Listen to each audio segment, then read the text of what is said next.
Hey everybody, welcome to this episode of Think Business. Looking forward to talking with Hikari Senju, CEO of Omneky. Hikari, it's great to connect with you, and we'll talk about your company that does smart ads that scale. But I want to talk first that you graduated from Harvard University, computer science major. Passion for technology, passion for design. What's one class they did not offer or you did not take at Harvard that you thought you should have had to get you ready for life and business? Well, okay, got it. So I get ready for life and business. So Harvard doesn't have accounting classes, not for the undergraduate, and so I learned, you learn about that very quickly once you start a company. Yeah. Once you, balancing a budget and ledger, the income and the kind of just cash flow in particular, just managing cash flow. But you do not learn that as an undergrad at Harvard. Yeah. It's mostly liberal arts and engineering related courses. So that's a key one. I think another key class that really helps with business is legal. Legal related classes as well. So those two things I kind of had to pick up and learn. But engineering and all that was very, very, very helpful, and very, very glad that I studied computer science. Yeah. What do you think? What do you think college looks like in 10 years? The rise of AI. You just have all of these apps that are just changing the game. We could talk about story after story. But AI kind of really gives people the ability in some ways to level up in areas. What do you think college looks like in 10 years? Yeah, I think it's gonna be personalized learning. So my first company was in education. It was a tutoring app. It was a personalized learning app. It would connect you with a tutor virtually via text, and the tutor will help you solve math problems and can prepare for tests, etc.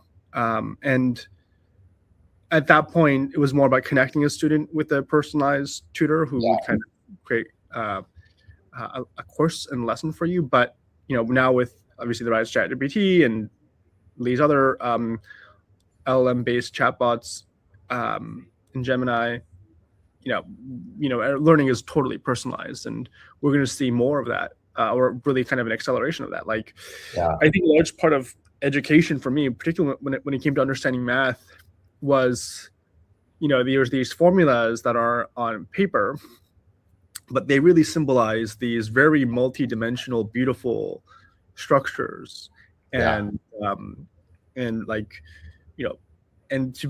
think it'd be so much easier to learn some of to understand and kind of grok these mathematical formulas and concepts if you could just visualize that very instantly, in a personalized way, in an interactive way.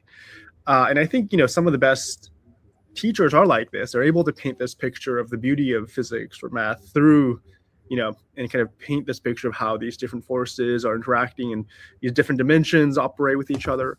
But I think that kind of very immersive, interactive, personalized learning is going to be the future. I don't know, in a world like that, I imagine a place like Harvard is still a really great place to connect with like-minded, peers and other students in your age range. And I think it's a great, training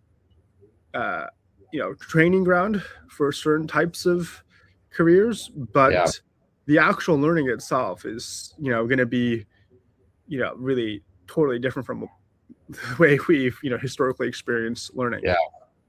I'm curious because it seems to me like the skill sets to stay ahead of AI are idea generation, being able to look at things and come up with ideas that maybe a computer cannot, see patterns and trends and forecast ahead of real time, really tapping into intuition and things of that nature.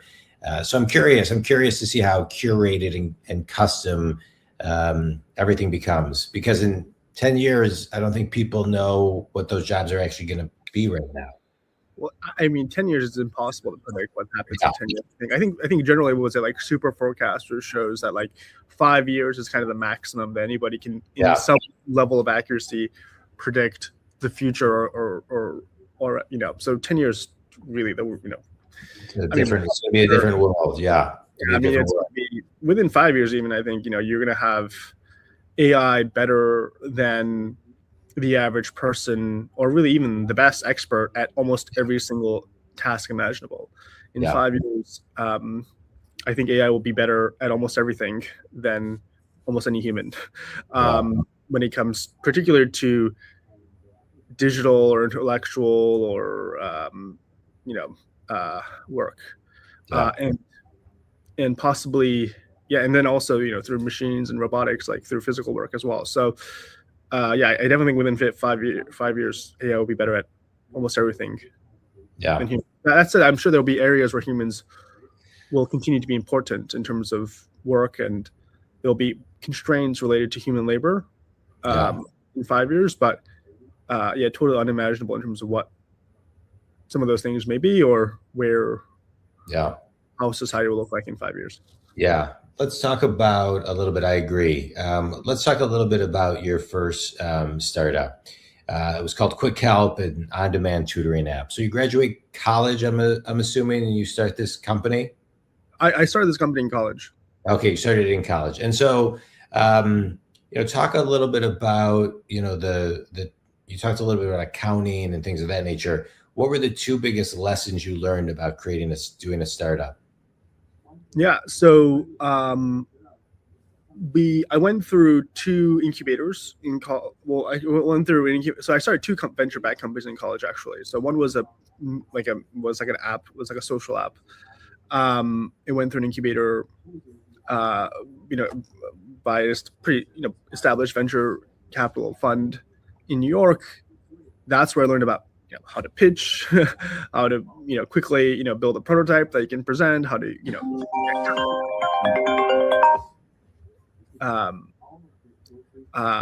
how to create a deck and recruit and all these things. And so that was almost like it was like a summer internship of some form, but really going through this incubator program with a bunch of at that time, people who had graduated and worked in the real world at that time, and it was a really great eye-opening experience for me to go through this incubation program as a college student. So then when I came back to college after that summer, my mindset was totally different. It was just junior and senior year, it was really just heads down working. So I would say maybe freshman and sophomore year was more kind of that idealistic college experience where you're kind of having that college experience. It's the real world is a little bit of an abstraction. And then, after that summer, it was just heads down working on my company. And so, and then so I started a company called Quick Help, which was a personalized learning application, like a mobile app, which I built in college, and that received venture capital as well, and it received some grants from Harvard and MIT. We had won some competitions for grants from Harvard and MIT, and ultimately this company was acquired by another company in the Bay Area. So my last 2 years of college was really just spent. So Harvard had this, I just set up this new institution called the Innovation Lab, which was located right next to the Harvard Business School. And so as a student and as an undergrad student studying computer science, I would, after classes, go essentially to the business school, or kind of this building next to the Harvard Business School, and I would work on my app with a bunch of Harvard Business School students. And so my junior and senior year was actually spent with Harvard Business School students while they were also working on their startups as well. And they, so many of them went on and quickly raised hundreds of millions of dollars. And I was just I really learned a lot my senior and junior year, working and building my company alongside these Harvard Business School students. And so, and that's where I learned about some of these fellow entrepreneurs that I was kind of co-located with were venture capitalists themselves. So they helped me how to create a deck, how to fundraise, how to craft a story, and all this, and so how to do sales. Yeah. Great. So tell me about your current company. Tell me about, you built this new company, Omneky, and it's about AI generated images and video. How is it done? Who's it for? And how does it work? Yeah, so Omneky is we generate personalized ads at scale for businesses and for small businesses. Anybody can sign up. We have a 7-day risk-free trial. Pricing is very accessible. It starts at $29 a month on a monthly basis. We've gone actually from 1 million to 10 million in ARR in 6 months. So we're one of the fastest growing advertising generation platforms in the world, and we're probably one of the leading advertising generation products out there today. We make it very easy for any business owner or entrepreneur to quickly sign up, connect their website or upload their brand info, generate on-brand creative for their products, and then launch those creatives across Meta, Google, TikTok, LinkedIn, Reddit, and then see insights about how the creative is performing, what creative is performing, why the creative is performing, and then autonomously generate new creative that incorporates those learnings. So if we realize, for example, that a certain color or a certain catchphrase or a certain object in the image or video is driving higher sales, a certain video hook is driving higher sales, then those insights are automatically incorporated into the creative to drive higher sales for our customers. And so the big takeaway here is that our product isn't just a pure ad generation tool. It's an engine that drives sales. That we're an end-to-end system, we're an end-to-end workflow that plugs into their customers' marketing that drives higher sales through more effective advertising. Okay, great. And so how does it work? Like, do people pay for it? What does it cost? What's the return on investment people are seeing? All of that. Yeah, so the product is self-serve tool. Its pricing starts at $29 a month. Our standard tier starts at $99 a month, so very accessible for almost any most entrepreneurs. And yeah, the way it works is customers sign up, they connect their brand information, they upload their website, we start automatically generating ads. You can launch the ads through our tool, we get insights, customers can see those insights, and then they can launch new creative based on those insights in a very closed loop data-driven system that is continuously refreshing the creative to drive higher sales for our customers. Our average customer sees a 2x increase in return on ad spend using our tool. It's great.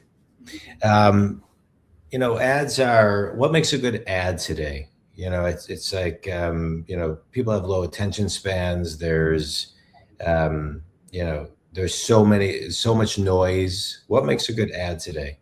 Well, a great ad is personalized. There's nothing like necessarily universal about a great ad. It depends. Beauty is in the eye of the beholder, and different people have different interests. It goes back actually to that work that I did in education. It's about personalized learning. Different students have different learning styles, and so in some ways, I think of advertising as education at scale. So if you want to teach a student about the Pythagorean theorem, well, if they're interested in skateboarding, you're going to teach them about how the Pythagorean theorem makes them a better skateboarder when they do that cool ramp trick.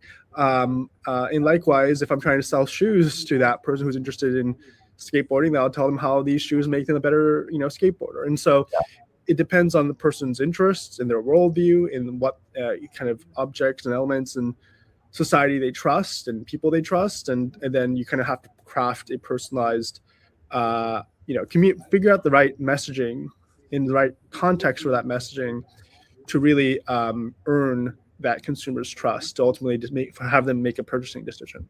It's great. I think that's a hard part today, figuring out what your customer wants. And, think community, I think it's really important to pay attention to what your customer needs to see, the types of ads that feel curated to them so they can buy your product. I think that's, simplicity, I think is really, really important, and customized and curated, and so people feel pretty connected to it. I mean, that's what I'm hearing you say.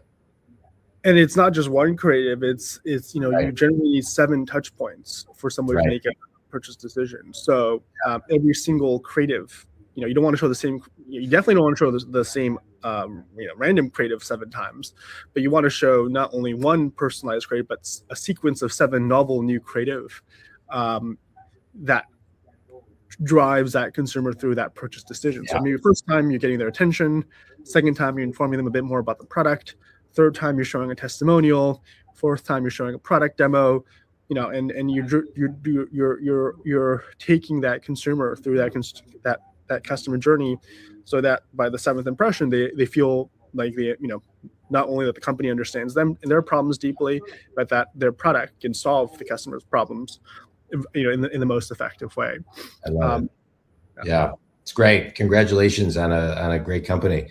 All right, quick speed round. A book you've read. By the way, I see on your background you have the Vanity Fair profiles. Yeah, nobody knows who those are. I love those. So I've myself gone through, because those are the titans of old, right? I mean, these are the original 1875 Attorney Collection covers. Yeah. Oh wow, the original covers. Yeah, they're originals. Yeah. Wow, that's so cool. Wait, so who do you have back there? Like who? I don't even know. They're all just framed. But no, you're the first person. This is my home office, but most people never comment on them. Nobody knows what they are. Yeah.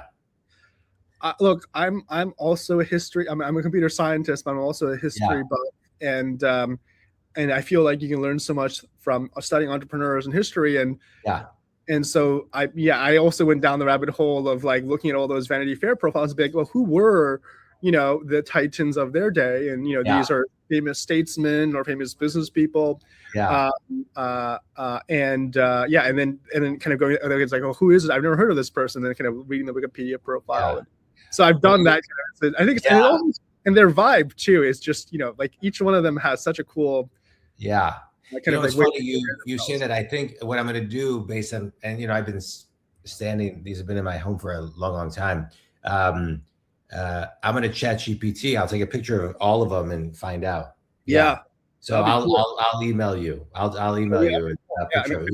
Honestly, I have a couple. I've actually what I've done is I've downloaded those images onto my own phone, and then I kind of have like there was probably like a month in which I was just collecting and screenshotting those, because I just also think it's so the way they carry themselves. Yeah. Totally. Is also so fascinating as well, and so well, that's cool. I'm glad you pointed that out, because that sparks me to do it. So I'll tell you, one of my favorite podcasts that you may like, Founders. Do you ever listen to Founders podcast by David Senju? Yeah, it's the best. I think it's great. I mean, he reads all of the autobiographies of all the titans. Great. Yeah. All right, good. Well, I'll email you later after I take a picture of those. All right. So tell me quickly, a book you've read that made a big impact on you. Well, I mean, I think reading Titan about J.D. Rockefeller, I think was truly formative for me. I mean, I have alopecia. He had alopecia, and just so you know that, I think it's just but I just, the original Titan, the OG. I think that one was a great one. Best piece of wisdom you've ever received. I mean, I think ultimately it's best piece. I mean, I think you treat people fairly, treat people the way you want. Your reputation at the end of the day is the most important thing. Yeah. And so I think you want to have a good reputation, continue to act in a way that deserves a good reputation, because that's the currency. Like there's that, what was it like? I had this, there was this, like, I was watching this interview with Elon Musk, and he was like, you had this question, which is like, if you lost all your money, what would you do? And he's like, that's not possible, because my reputation is such that people would just hand me their money because they know that I can turn the $1 to $2. Yeah. And so, I mean, and I think there was that also great quote by Carnegie, which is like, you can take my companies, you can take, all my money, but like, let me, keep me with my network and my people, and we'll have it all in a year. And so just the importance of having and acting in a way that is, maintains a good reputation, I think is so important in business. Yeah, it's great. Finish this sentence. The most important thing about college is. Yeah, I mean, I think it goes back to your network and yeah, you know, and yeah, like just the network you build, I think is very important in the friends you make, and the reputation you make, that you build. And I think, going back to the points of reputation also is that college and university can help with that. You can kind of borrow in some ways the reputation of an established university, especially when you're starting off in your career and you don't really have much of a track record. Yeah. You went to a place like Harvard, you can kind of, there's a halo effect on Harvard that you can kind of use to get going. And so I think that is very, that does matter a lot. Yeah, it's great. Hikari, I appreciate you being on the show. The Think community, a couple highlights: build your network, pay attention to what you're maybe not learning in school, and teach yourself. Read, because you can learn a ton from all those people. If you got a business idea, jump in and start it. Great things can happen. Tell everybody who your ideal clients are and where they can connect with you, Hikari. Well, our ideal clients are fellow entrepreneurs, small business owners and medium-sized business owners, and some large enterprises as well, who are interested in driving higher efficiencies and scale in their advertising. And you can connect with me on X and on over email at hi@omneky.com. And you can sign up for a risk-free trial at www.omneky.com. That's great. Hikari, I appreciate you being on the show. Thanks so much. Think community, if Hikari can help you, check out his site to grow your business. If I can help you, check out my website at johndwaskin.com. Hikari, thanks. This was great. Thank you, John.